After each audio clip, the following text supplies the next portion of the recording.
Against Women and has assisted with the legal team representing Anita Hill. Professor Crenshaw is also a founding member of the Women's Media Initiative and is a regular commentator on NPR's The Tavis Smiley Show. She is known nationally and internationally for her efforts surrounding civil rights and women's issues. Respect by Kimberly Crenshaw. Black vaginas. The hardest working vaginas in America. And still, they get no respect.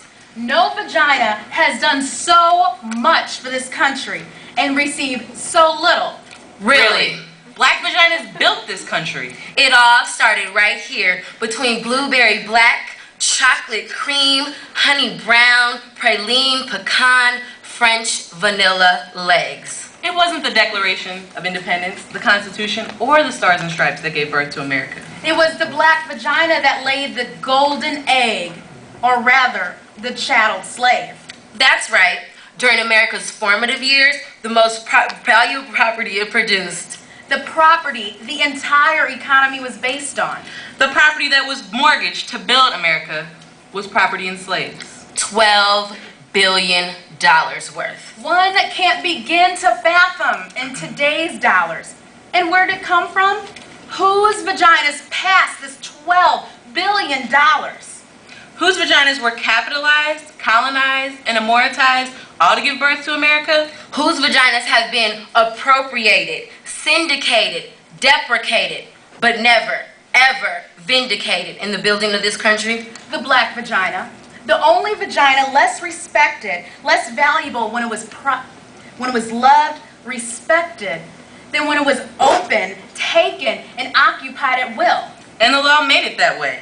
Black women couldn't be raped as a matter of law during those old days. The law said that rape was something that happened to white vaginas, not to black ones.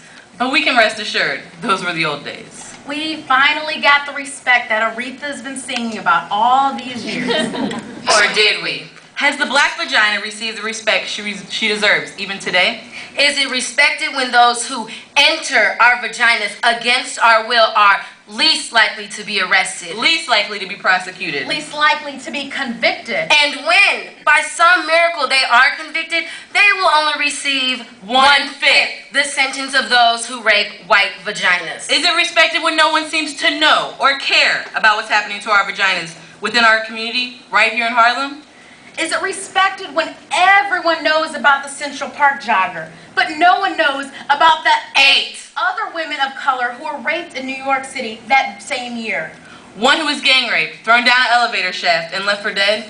Is the black vagina respected when our own community readily embraces those accused of rape and chastises a woman for not having the good sense God gave her? Or having no business being up there with that man at 2 in the morning? Or being foolish not to know what the brother's true intentions were? Is it respected when politicians trip over themselves trying to be tough on black vaginas by embracing punitive policies to sew up and shut down these vaginas now that our labor isn't needed anymore? After 400 years, is this the respect we've been waiting for? I don't think so. So, here's an idea. The next time we hear Riri belting out, R-E-S-P-E-C-T, let's reach for it, own it, and proclaim it as our national anthem for black vaginas, for all vaginas. Because we know that respect goes to those who demand it, expect it, and refuse to live without it. So from Harlem to Watts, from Memphis to Detroit, from Nairobi to Beijing, from Kingston to Jerusalem, let our voice, our demand, our command be heard. Respect this vagina.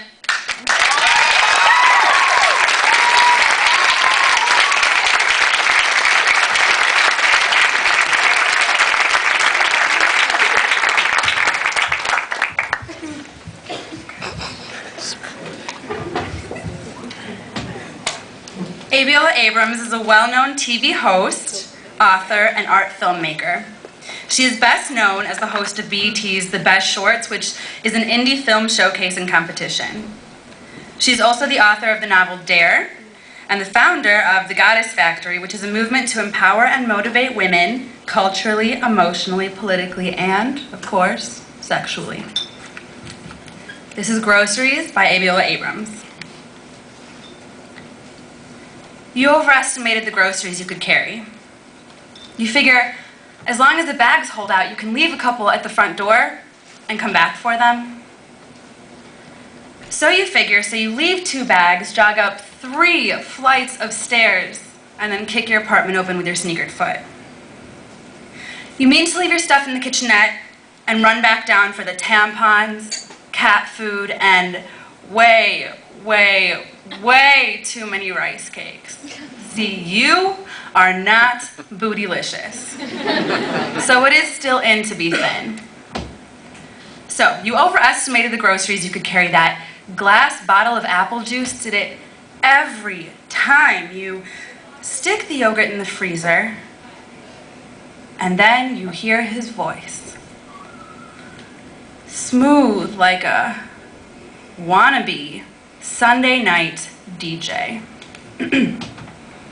Yo, don't worry, number 6. I got it.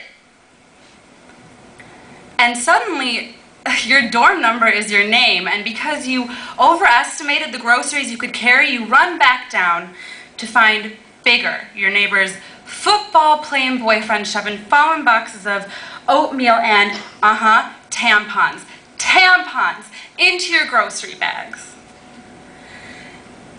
No, I got it, Bigger, you bellow, angry at yourself for always being so paranoid. Damn, shorty, you must be having a hard-ass day. You nod as Bigger swings your bags easily up past the 2nd floor to the 3rd, and you gotta admit, it sure does make things easier having a guy around. Thanks, Bigger, so what do I owe you, you say, standing between your door and Luna's door, and you take your bags nowhere. Bigger pushes your tampons and rice cakes and apple juice through you and shoves you into your safe space, owning it. Bigger, what the hell are you doing? Shut the fuck up. You can't get past his blade. Your cat screams because the football player with a runny nose wrenches your head back and slams your door closed with your nose. Your warm blood paints your face. Fist after fist after fist slams into your uterus. Stop weeping, bitch! Which death will you choose? Your head hits the floor, and a serrated knife snatches the skin on your throat, and in a moment that seems sickly Seinfeld, Bigger can't hold his knife and get your jeans and panties down over your wide hips, so he orders you to take them off. Bigger, please don't do this. No. No. Slowly, girl. Slowly. Yeah, like that. Your legs and hands do what he says because his dagger splits your tongue. Number 32 smashes the spit out of you and then bangs something molded and ugly into your flesh on the crimson crochet mat his girlfriend got you for Kwanzaa. You overestimated the groceries you could carry, and now you're carrying much more as Bigger's dry thrusting holds your limp body prisoner with all of the charisma that is a knife, and my mind won't die.